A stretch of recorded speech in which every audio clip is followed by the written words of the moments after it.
This video is a direct follow-up to when I recently made a fresh D&D party with Heroforge. Since then these characters have reached level 6 from level 1, and that comes with a couple of visual changes. Now this will be a very rare instance where I won't be making models from the ground up, but rather editing what I've already created. And usually I am really opposed to doing this, so it will be a challenge for me as well. Anyway, this time our campaign is much more traditional. We're getting a lot more items, and sometimes those items are kind of wild and crazy and unbefitting of our characters visually, which means that some people will look very goofy, like our Githyanki who now has goggles, don't ask me why. Anyway, enough intro, let's get to it. Let's start with perhaps the shortest and simplest one, Dax the Kobold, who miraculously is actually still alive despite alcoholic Tommy's best efforts to get him killed. Anyway, not every character has got a new set of armor, some huge overhaul. Like Dax has only got one magical item thus far, and it is this little dagger, which is basically just Bilbo's sword from The Hobbit. In D&D terms, it is a weapon of warning, which means it glows when certain enemies are nearby. Aside from that, I'm also going to be smacking on a whole bunch of fresh jewelry, as Dax is a thief rogue and has been stealing basically everything he's been able to since the campaign started. His pouch is growing, he's got new rings, a nice necklace, so on and so forth.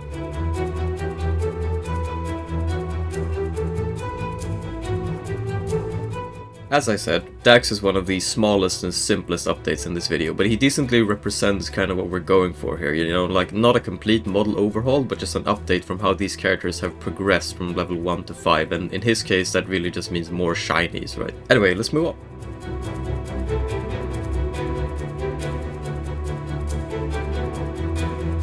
Moving on to a much more complicated model, we have Vice the Tiefling Fighter, and beyond just giving her longer and messier hair now, Vice has had to trade out her starter armor for a mithril chest piece, which is also meant to be worn underneath other clothing. Now this really complicates how I have to go about updating this model, since it kind of requires breaking up the entire armor set and color scheme that her model was initially built around, and somehow finding decent looking clothing to also put on top of the mithril.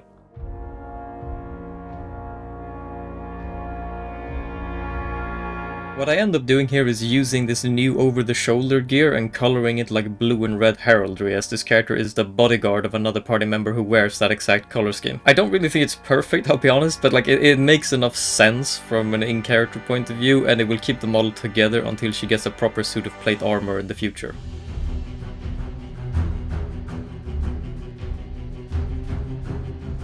All in all, I am happy with how Vice turned out, but she was definitely like the hardest one to update out of this entire batch, not only because she's the most complicated model here to begin with, but just like the whole mithril under the clothing jam is just really hard to get right, but anyway, let's move on.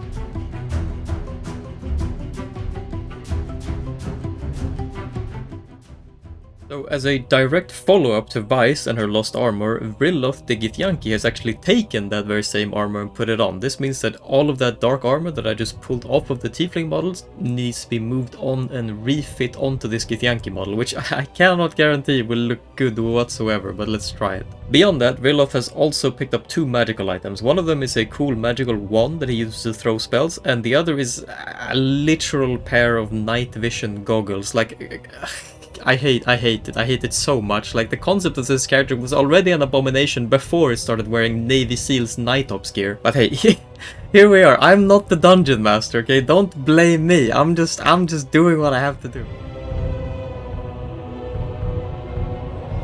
Previously, Vrilloth was actually just a single model, but to make Vice's armor, I have to layer 2 on top of each other here. Hence all the weird clipping going on the screen. Like, I still wish that we were able to do things like this without layering, because honestly, like, nowadays this is probably the only one remaining thing that makes double models superior, and I hope they give us another way to do it soon. Maybe with kit bashing, who knows.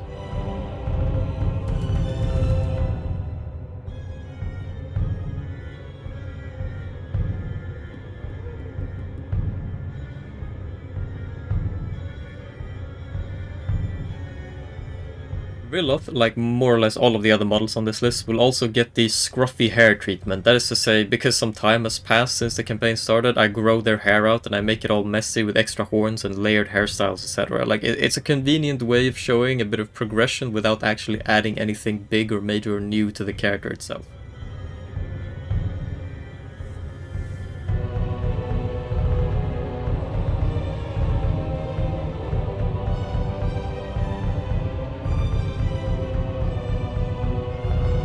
And the end result is Rilloth is now not just a Githyanki Pirate Warlock, but he is a Githyanki Pirate Warlock wearing a Tiefling's heavy armor with a wand and the night vision goggles.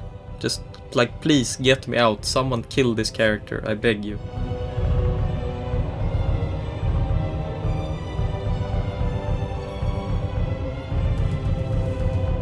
Jokes aside, Rilloth was one of the weirder models last time, but like out of this batch now, the updates, he's probably one of the ones who I got to do the most interesting changes to, and like applying gear from one character to another was interesting, so I really can't complain. He was definitely fun to work on.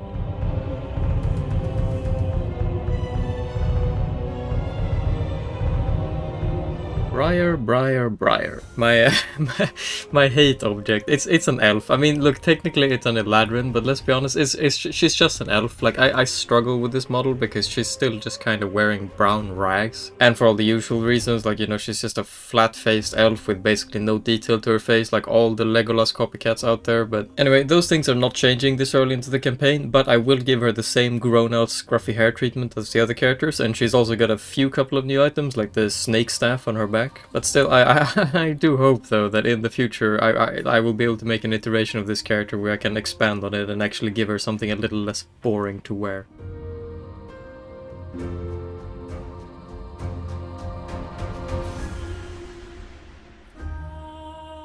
I'll be honest, a lot of the final changes on this model ended up being done without recordings, but because like I had to grapple for literal hours just to find some kind of clothing combination that worked without being a complete change to the character. Like I don't like Briar, I don't like elves, and generally the harder a model is for me to work on, the less likely it is that I can efficiently record something that's actually editable for a video, right? Like if I'm really struggling, it's gonna take me hours, and it's just so much wasted footage that I can't use anyway. So that's why you kind of see a big skip here from recording to the finished product. But anyway, I'm angry. Let's move on, please. Thank you. Okay. Now, Valis, a tiefling with a whip. Yes, you can, like, there were a lot of strange people in the comments about this model in the video last time. I'm sure you people are still around. You know who you are. Anyway, look, she has not really changed all that much from last time. Most of what I'll be doing on her is like quality of life stuff, like spicing her whip up now that she uses it as a green flame blade thing. She will also get the new like scruffy hair treatment, and she's got a magical item now, the Eyes of Charming, which I'm allowed to turn into either a mask or a goggles. We'll see which I end up doing.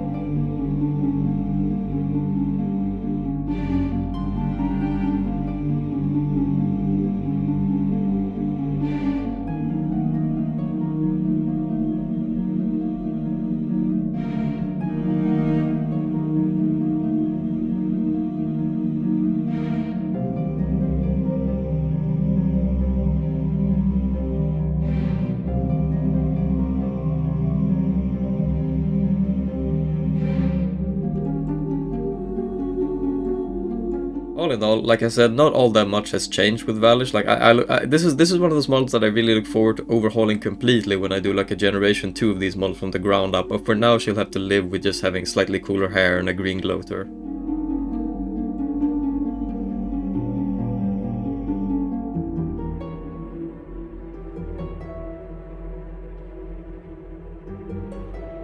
Lawrence the Wizard. Since this character is my own, I get much more creative freedom now for what to actually do with it. And for starters, that means giving him the scruffy treatment with stubble across the face and messier, longer hair. I will also be kind of changing the vibe on his face in general, as he's kind of developed into the party's go-to evil character, so I intend to make him look a little bit more sinister. But by far the most important change on this character is an item that I got in the campaign, which is one of those ogre strength gloves, meaning that a character with usually very low strength gets very beefy, hence why he'll also be holding the dagger, as he's now kind of more melee combat orientated as a character. As such, I will be bulking up one of the arms and cover it in metal completely, but since I want it to be a glove and not like an entire metal arm, I'm also going to have to find some creative way to cover up the shoulder, and I'm thinking I'll probably just throw a big cloth wrap on top of him, maybe use like the back tails to hide parts that I don't like.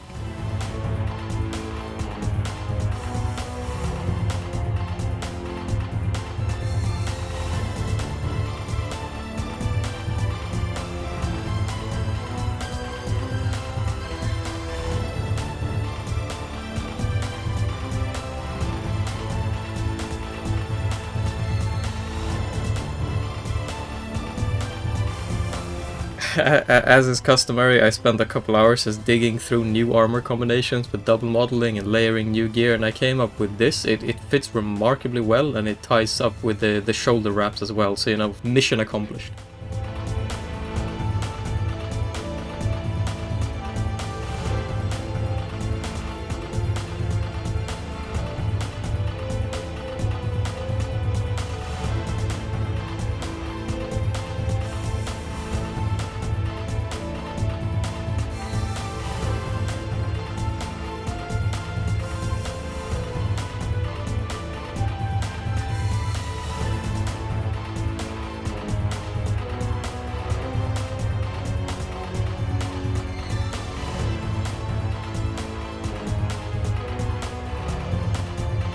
What with this being like my own character, I have slightly mixed feelings about the end result, because I feel like I could do a lot more right, but I'm having to restrain myself a little with all these models and like continuously remind myself that this is just an update, not a full generation overhaul. Like, but you know, at least his new hairstyle looks cool.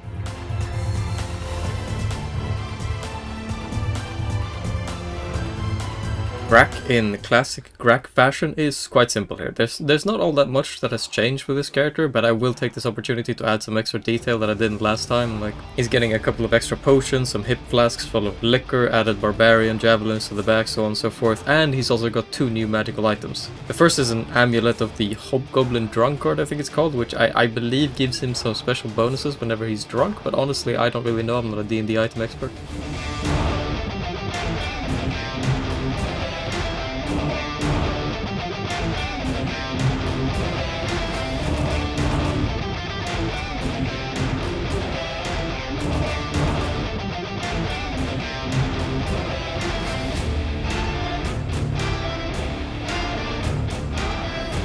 More importantly, he's also got a new axe. It's just a simple magical +1 axe, which, you know, D&D fans will know how impactful that can be early on in a campaign. It's meant to just look like black steel and gilded with gold, so it's fairly straightforward axe upgrade on the model. Aside from that, Grak is just Grak.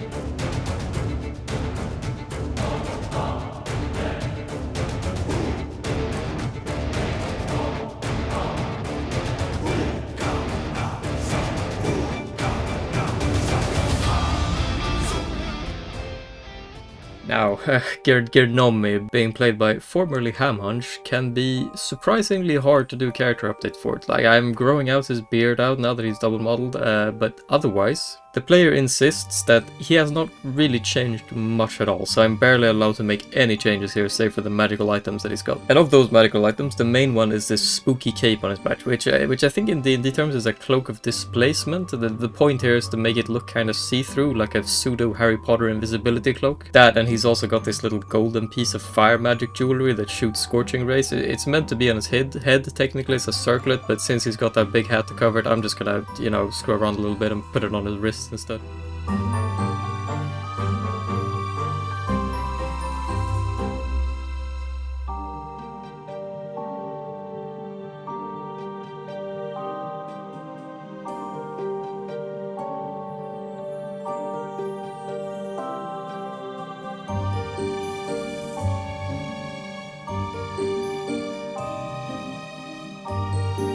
I didn't get to do all that much with Gnome, so he might be a disappointing one to end it on, but I am at least happy that the 2 magical items he does have are very distinct and stand out on the rest of the model. Like, that's one of the benefits of him being so dull and colorless to begin with, like, is that anything even remotely spicy will just pop like crazy, you know?